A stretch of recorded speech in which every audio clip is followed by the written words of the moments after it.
Hello there, I'm Rebecca.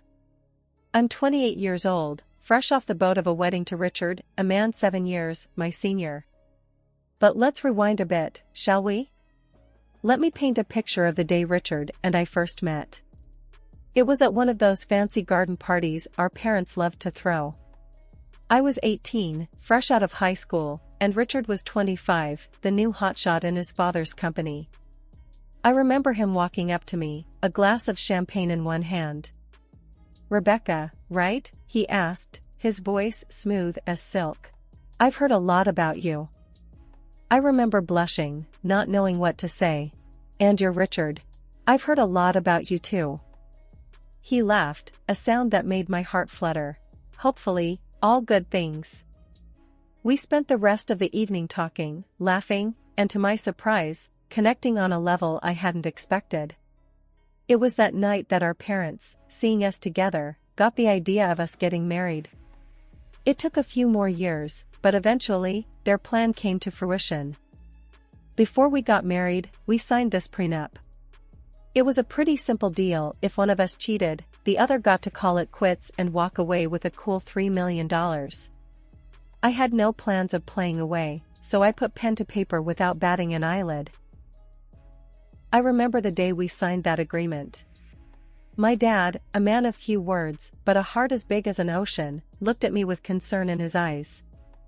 "Are you sure you're okay with this, Rebecca?" he asked. His voice was steady, but I could hear the underlying worry. "Dad, it's fine," I reassured him, giving him a quick hug. "I trust Richard, and he trusts me. This is just a formality." Richard was there too. It was he who insisted on signing this paper. "I don't want you to feel like you're being cornered, Rebecca," he said, his voice sounded a little strained. "If you're not comfortable with this, we can discuss it more." But I just shook my head and smiled at him. "Richard, I'm fine with it. I trust you." He seemed relieved and gave me a warm smile back. "And I trust you, Rebecca." That was the start of our journey. We got married in a grand ceremony that was the talk of the town. I was excited about this new chapter in my life, blissfully unaware of the storm that was brewing in the horizon. After the wedding, we moved into a beautiful house on the outskirts of the city. It was a dream come true, living with Richard, waking up next to him every morning. He was sweet, caring, and for a while, everything seemed perfect. Our honeymoon was like something out of a fairy tale. We spent 2 weeks in a beautiful beach resort, soaking up the sun and enjoying each other's company. But when we came back home, things started to change. Richard was suddenly a different person. He was distant, always lost in his thoughts. He would come home late from work and go straight to bed without even saying goodnight. We started sleeping in separate rooms, eating at different times, and barely spoke to each other. One day, I decided to confront him. "Richard," I said, trying to keep my voice steady. "What's going on? You've been acting strange ever since we got back from our honeymoon." He looked at me, his eyes devoid of the warmth they once had. "I've just been busy with work, Rebecca," he replied, not meeting my gaze. "But we barely talk anymore," I pressed on. "We're living like strangers in our own home." He sighed, running his fingers through his hair. "I know, Rebecca. I'm sorry. I'll try to make more time for us." But things didn't change. If anything, they got worse. Richard started coming home even later, sometimes not until the early hours of the morning. He stopped eating with me, and we barely saw each other. I started having suspicions. Was he seeing someone else? The thought made my stomach churn, but I couldn't ignore the signs. I decided to confront him again. "Richard," I said one night when he came home late, "are you seeing someone else?" He looked shocked at my question. "What? No, Rebecca, I would never do that to you." "But you're always out, you never spend time with me," I said, tears welling up in my eyes. "I told you, it's just work," he said, his voice firm. "I'm not cheating on you, Rebecca." But I couldn't shake off the feeling that something was wrong. Richard was not the man I had married. He was distant, cold, and seemed to be hiding something. I didn't know what to do. I loved Richard, but I couldn't live like this. I decided to do some digging. If Richard wasn't going to tell me what was going on, I would find out for myself. I started by checking his phone when he was in the shower. I felt guilty about invading his privacy, but I was desperate for answers. I didn't find any suspicious messages or calls, but I did find something that made my heart drop. Richard had been searching for apartments. Was he planning on leaving me?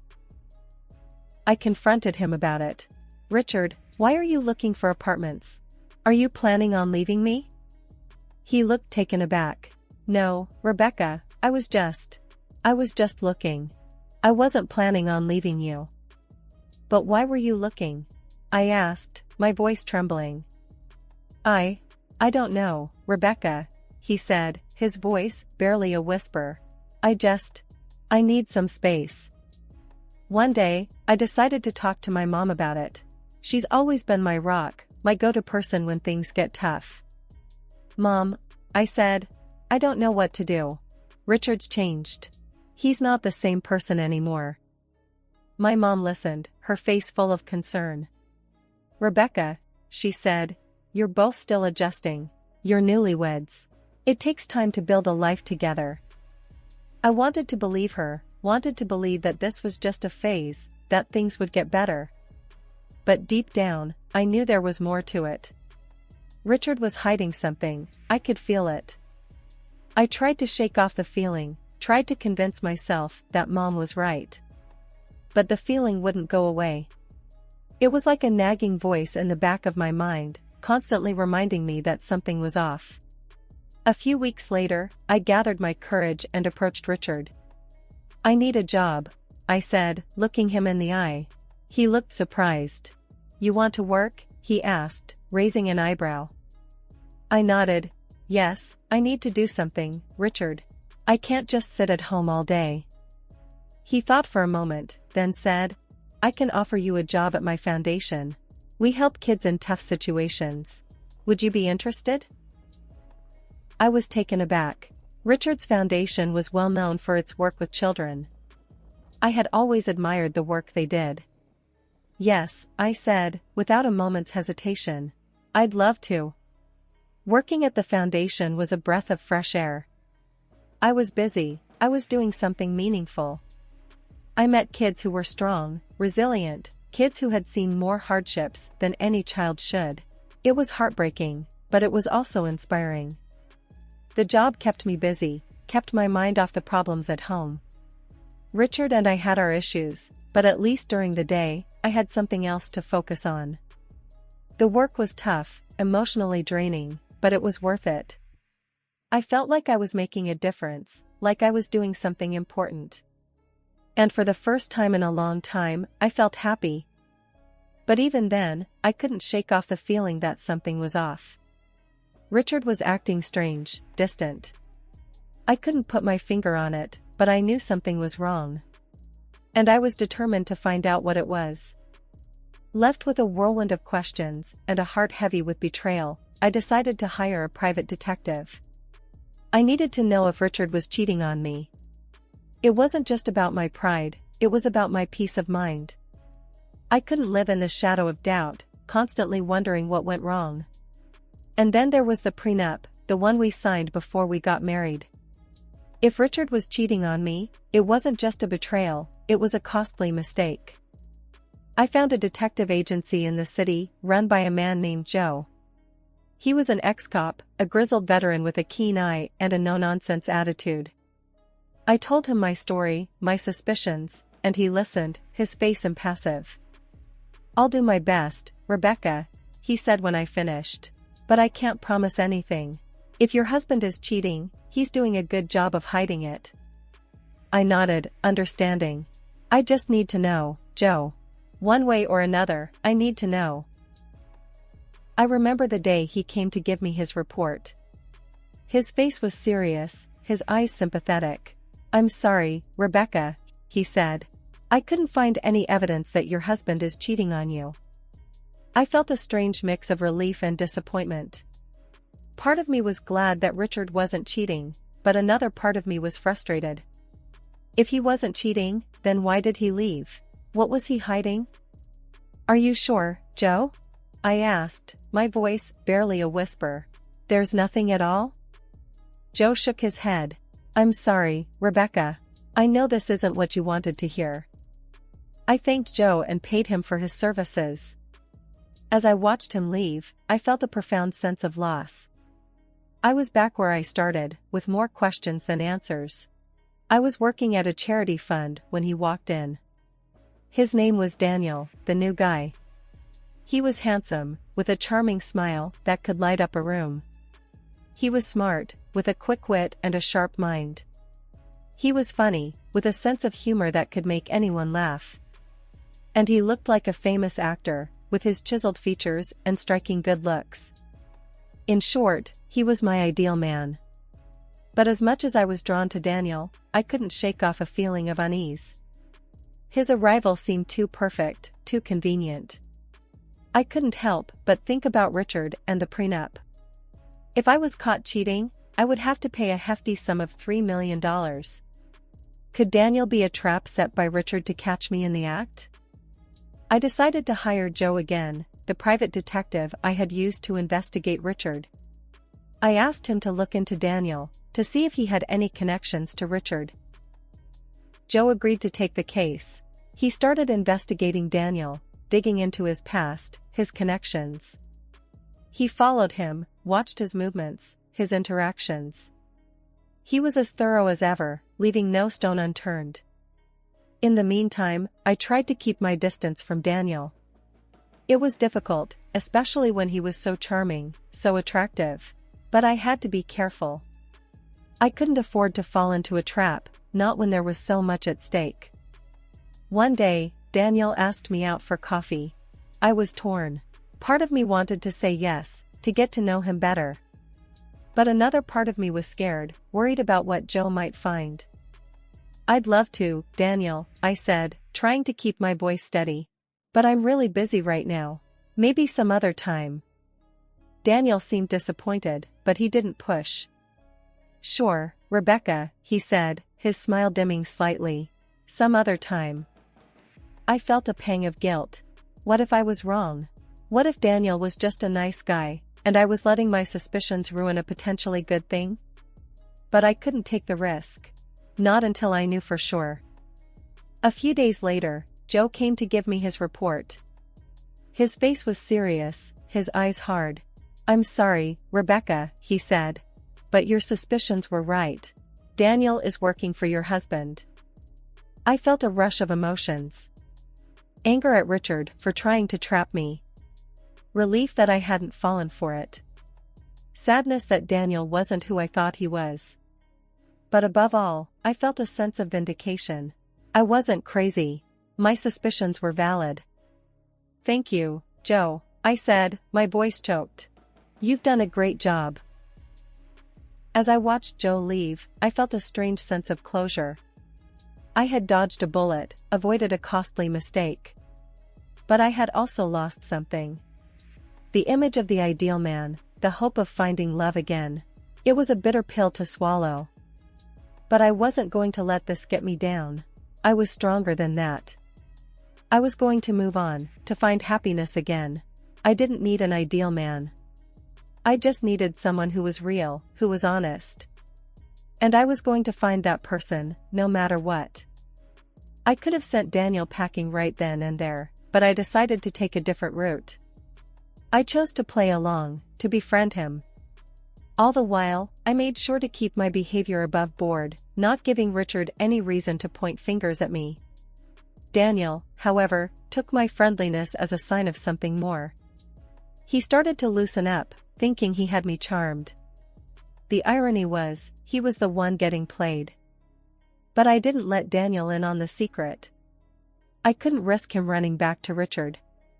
So, I kept up the act, maintained the friendly facade. One day, I decided to up the ante. I asked Daniel to join me for lunch, making it sound like a casual discussion about charity work. He agreed, a smug smile plastered on his face. He thought he was making progress. We found a quiet spot in the cafe. So, Daniel, I began. How are you finding the charity work? He shrugged, a confident look in his eyes. It's good. Different, but good. And Richard? I asked, trying to keep my voice steady. What do you think of him? Daniel looked surprised. Richard? He's okay, I guess. Why? I shrugged, attempting to look casual. Just curious. He's a bit of an enigma, isn't he? Daniel laughed, clearly relieved. Yeah, he can be a hard one to read. We continued to chat about work, about life. I made sure to keep my tone neutral, not to give him any reason to be suspicious. In the days that followed, I continued to play along. I kept up the friendly act, making sure to never cross the line. I was always on my guard, always careful. It was a risky game, but one I was willing to play. For now. One day, during one of our lunch meetings, Daniel looked at me, a serious look on his face. You know, I've been thinking. I raised an eyebrow, a chill running down my spine. About? He shrugged, looking uncomfortable. About us. About this thing we have. I felt my heart skip a beat. This was it. The moment I had been dreading. I forced a smile on my face. And what is it that we have, Daniel? He looked at me, a hopeful look in his eyes. I think we have something special. I felt a pang of guilt. Daniel was falling into my trap, just as I had planned. But it didn't feel right. It didn't feel good. But I had to keep up the act, had to keep playing the game. So, I smiled at Daniel, a fake smile plastered on my face. Yes, Daniel, I said, my voice barely a whisper. We do have something special. And just like that, I had set the trap. The game was on. But at what cost? The Cold War at home with Richard was as icy as ever. We'd occasionally run into each other, exchange chilly greetings, and then retreat to our separate corners. Most nights, he'd be at his apartment, claiming it was more convenient for his work commute. One sunny afternoon, I dialed Daniel's number. I laced my voice with a warmth that was as fake as his documents, inviting him over to my place. He probably thought I was finally ready to give in to his advances. Poor guy, he couldn't have been more wrong. As Daniel stepped into my home, he was greeted not by a seductive housewife, but by my old classmate, now a stern-faced police officer. He'd agreed to help me out, and the surprise on Daniel's face was worth every bit of it. The officer checked Daniel's papers and, as expected, they were as fake as a $3 bill. Now, it was time for my move. I offered Daniel a choice. He could either stick with Richard and face the consequences of his fake documents, or he could switch sides and work for me. Daniel's eyes darted between me and the officer, and after a moment of silence, he nodded. He agreed to my deal. Checkmate, Richard. With that, the real game began. I had Richard's pawn now playing for my side. But I knew this was just the beginning. Richard was a crafty man, he wouldn't go down without a fight. In the days that followed, I kept a close watch on Daniel. Despite his agreement, I knew I couldn't fully trust him. He was a wild card, a potential threat. But for the time being, he was a useful one. One day, I summoned Daniel to my office. We need to talk, I said, my tone serious. He looked at me, a hint of unease in his eyes. About what? About Richard, I replied. I need to know everything. His plans, his strategies, everything. Daniel hesitated, then nodded. Okay, I'll tell you everything I know. And just like that, I had my insider. My counterattack was ready. But this was just the beginning. The real battle was still ahead of us. Richard wouldn't go down without a fight, and I had to be prepared. I had to be ready. Because this wasn't just a game anymore, it was war. And in war, there are no rules. Only survival. Days turned into weeks, and I was getting antsy. I wanted to confront Richard, to show him I wasn't the pushover he thought I was. Joe, whom I turned to once again, had given me some advice. Push Richard, he'd suggested, make him think you've fallen into his trap. It was a gamble, but I was ready to play the game. So, Daniel and I staged a photo shoot. We posed in ways that could be seen as compromising, as proof of an affair. But we were careful. We kept the originals, where everything was as innocent as a Sunday school picnic. Once the photos were ready, I gave them to Daniel. "Give these to Richard," I'd said, handing over the envelope. "Let him draw his own conclusions." Daniel had looked at me, concern etched on his face. "You sure about this?" he'd asked again. "Once you start this, there's no going back." "I know," I'd replied, a steely resolve in my voice. "And I'm ready." The very next day, Richard was all smiles at dinner. He thought he'd caught me, that he'd got one over me. But he didn't say a word about it. But I wasn't worried. I knew what was coming. I was ready. Meanwhile, Joe was on the case. He was digging up dirt on Richard, finding all the evidence we needed. He was good at his job, and I trusted him. And finally, Joe called. Richard relaxed and lost his caution. "I've got him," he said, his voice rough with satisfaction. "I've got all the proof of Richard's cheating. Photos, videos, the whole shebang." I felt a rush of excitement. "Good," I said, a smile spreading across my face. "Let's bring him down." But I didn't confront Richard. Not yet. I wanted him to think he was winning. I wanted to see the look on his face when he realized he'd been played. So, I waited. I played the part of the dutiful wife, waiting for Richard to make his move. I knew what was coming, and I was ready. The clock was ticking towards the family dinner. I knew this was it, the showdown. I felt a strange calmness. I was ready. The dinner was at Richard's parents' mansion, a sprawling estate that reeked of old money. Richard was there, of course, playing the doting son and husband. But I knew the truth. And soon, everyone else would too. We were halfway through the main course when Richard cleared his throat. He stood up, a smug smile playing on his lips. "I have something to say," he announced, his eyes on me. He pulled out a set of photos of me with Daniel.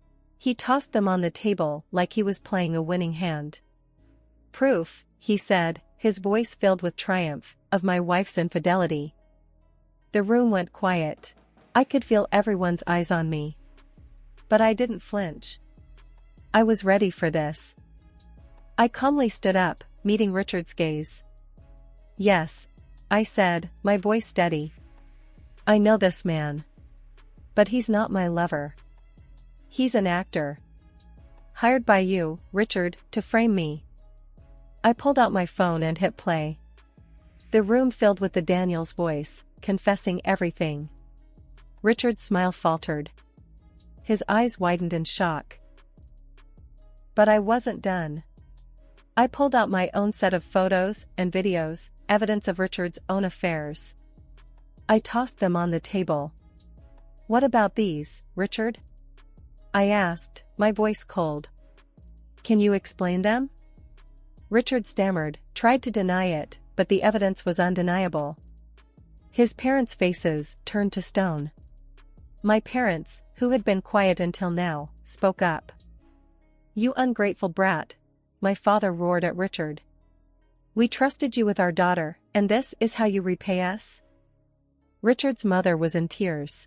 "How could you, Richard?" she sobbed. "How could you do this to us, to her?" The aftermath was swift. We divorced. Richard's parents, furious at their son's deceit, fired him from their company. His reputation was in tatters. And me? I walked away with $3 million in compensation. Now, Richard is jobless, scrambling to pick up the pieces of his life. And me? I'm free. I'm enjoying the peace, the silence. I'm enjoying my life without Richard. I won. I took on Richard and won. I outsmarted him, played his own game better than he did. And it feels good. It feels right.